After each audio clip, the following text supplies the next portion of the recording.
Ano ang sikreto ng number 7 na nakaukit sa bato sa Yamashita Treasure Hunting? May nabidyuhan, may nakuhanan ng mga litrato na kung saan may nakaukit na number 7 sa mga bato. Ito po ang aking ibabahagi sa inyo ayon po sa Yamashita Treasure Code at sa ilan po ng karanasan ng iba sa ating mga ka-treasure hunter na nakuhanan na ng Yamashita Treasure. Kaya panuorin po ninyo hanggang sa matapos ang bidyong ito.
Magandang araw po sa kanilang lahat, mayong adlaw sa inyong tanan diha sa Kabisayaan o Kamindanawan na imbag na aldaw kada kayo amin mga kakabsat tayo na mga Ilocano.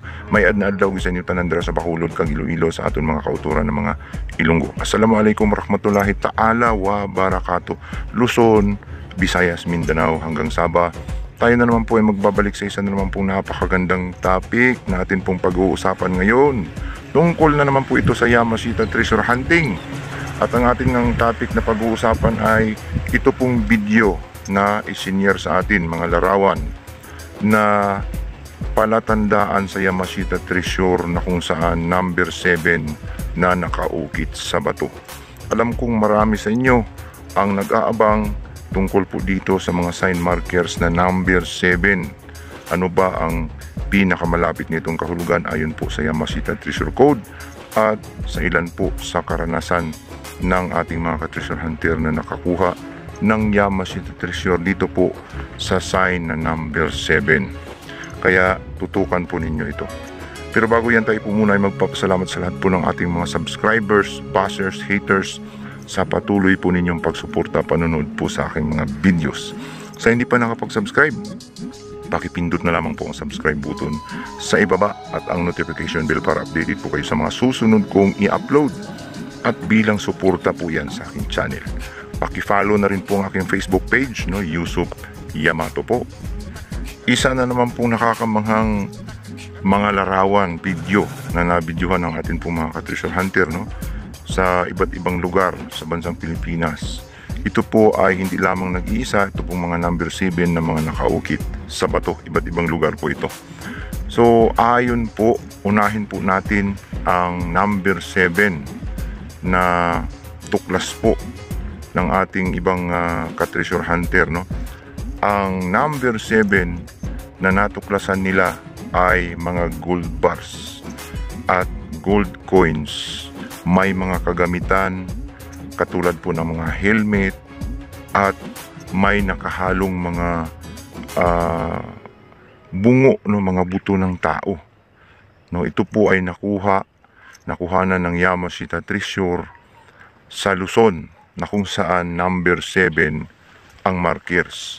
So may gold coins siya at yung gold coins nakuha, mayroong diamonds at mayroong mga gold bars at ito ay nasa creek, maliit na creek, Yamashita Treasure, na kung saan natagpuan sa creek at gilid ng highway, kalsada. Ayon sa mga nakahukay nito, ang kanilang nakitang mga sign markers ay number 7 na puno, yung sanga niya ay number 7, then yung 7 naka-X na mga bangkay ng Hapon na 7 coronel, no? 7 coronel, 7 officials, at saka mga damit na may number 7 at mga lumang buti na mayroong number 7, 7 up nung unang panahon. May 7 up na pala noong panahon pa ng 1940s, no? Noong Second World War. At ito po ay nakuha nila yung mga bubog, mga buti na kung saan may number 7, 7 up na lumang buti nga. Mga bubog at mga pira-pirasong banga, no? Mga basag-basag na banga, at yung mapa na may tali na mayroong triangles na 3 nakadrawing at may 7 na pangalan ng mga Japanese Imperial Army na coronel, no? Officials. Ibig sabihin, ang number 7 ay tatakpo ng Yamashita Treasure na nagsasabing may nakatagong mga gold bars, gold coins, diamonds, no? Kompleto. At may mga gamit pa kasi burial site ang Yamashita Treasure na lugar kung saan natagpuan yung mga kayamanan na yon. So kompleto yung mga nakuha nila. So ang number 7 ay related sa mga opisyal na nagbaon, no? 7 officials, 7 na binaon nila na puro opisyal. Isinama nila sa pagbaon sa kayamanan yung mga bangkay. At kung mayroon mang involved na 7 officials, maaring yung nag-utos ay 7 officials din. At 7 official din yung naibaon, no? So, lucky 7. So, 7, yun po ang ibig sabihin niya, no? Sa mga natuklasan ng ilan po sa ating mga ka-treasure hunter. Ito pong nakuhanan ay sa kabundukan po ng Luzon. At hindi natin alam sa kabundukan ng Mindanao, mayroon pa pala ito. Kaya nakita natin sa video na may pinapakitang number 7. At tiyak ako na mayroon pa itong mga kasamang mga sign markers na mga hugis puso, mga triangles, kasi yung nadiskubre nila ay mayroon din. Mayroong mga hugis puso sa ilalim, no, kasi mga aros yun papunta sa Yamashita Treasures, gold bars, no. Ang napagkuhanan nila sa number 7, ang lalim ay 70 feet, no, mula sa taas hanggang sa ilalim, bago natagpuan ang kwadradong chamber, no, parang semento na parang dark gray, na yun ang binasag nila. Nandoon nakababad sa tubig, may tubig. Tandaan po natin yan. Ang combination niya may tubig. At nakuha nila nung nabasag mga gold bars. At yun nga, ang nakakuha ay mga kontraktor ng project, no, nagtatayo ng mga building sa gilid ng highway, sa gilid ng kalsada. So mga iba't ibang itsura, may mga iba't iba itsura ang number 7. Mayroong diretso, mayroong medyo pa ganun. At kapag balik ko, tunnel, no? Sign of tunnel kapag balik ko. Hindi diretso yung number 7. Pero pag 7 talaga, yun po yung nasabi natin kanina. Kaya take note po. Yun po ang makukuha, yun po ang mga natuklasan, yun po ang mga ebidensya na kung saan pwede nating maihambing sa mga number 7 pa na posibleng matutuklasan pa, makukuha pa, no, sa iba't ibang lugar sa bansang Pilipinas. Posible kasing hindi lang ito nag-iisa, marami pa ito sa iba't ibang lugar sa buong bansang Pilipinas. Yung iba pang mga number 7 na sign, no, 7X, 7KD, 7M, no? Yun po ay may iba't ibang kahulugan. 7KD sa ilalim ng napakalaking bato, no? Under big rock treasures. Yung mga 7KD, 7X ay mga gold bars, Yamashita Treasure Deposit. 7M nakalagay sa tubig, ang Yamashita Treasure. Yung 7 na mayroong parang ganyan ay mga diamonds, no? Mayroong parang plus. So marami pong mga kahulugan ang iba't ibang kombinasyon ng number 7. At yan po ay makikita ninyo sa Yamashita Treasure Code. Hindi po kasinungalingan ang Yamashita Treasure Code. Ito po ay na-release nung unang panahon pa.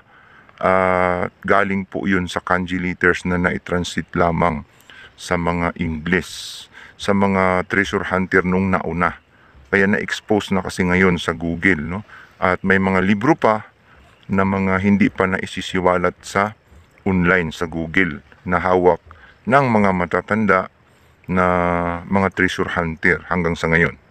So malinaw po ang ating naibahagi sa inyo, yun pong nasabi natin kanina na number 7 na yon ay involved ang mga 7 officials, no? 7 koronel at mga iba pang mga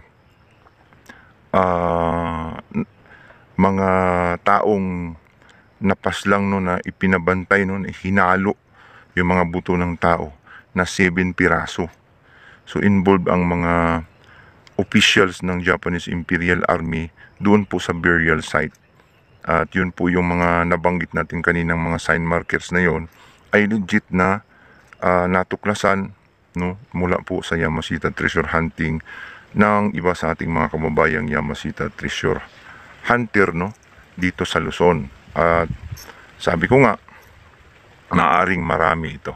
Kaya sana po ay makapagbigay ng kaunting idea ito pong ating pag-share sa inyo ng mga sign markers tungkol po sa Yamashita Treasure Hunting. Kung mayroon po tayong pagkakamali, tayo po ay nahingi sa inyo ng paumanhin sapagkat hindi po tayo perpekto. Tayo ay tao lamang na likas na nagkakamali. At kung mayroon pong mga kababayan natin na nakakaalam, bukod sa nabanggit natin sa tungkol po sa number 7 na nakaukit sa bato, ay pwede po kayong magkomento, magdagdag po ng inyong mga opinion tungkol po sa kahulugan ng number 7 na sign. So malaking bagay po yun ang pagbigay ninyo ng komento kung ano ang inyong mga karanasan tungkol po sa Yamashita Treasure sa mga sign markers na number 7 na nakaukit sa bato. Hanggang dito na lamang po. Maraming salamat po uli.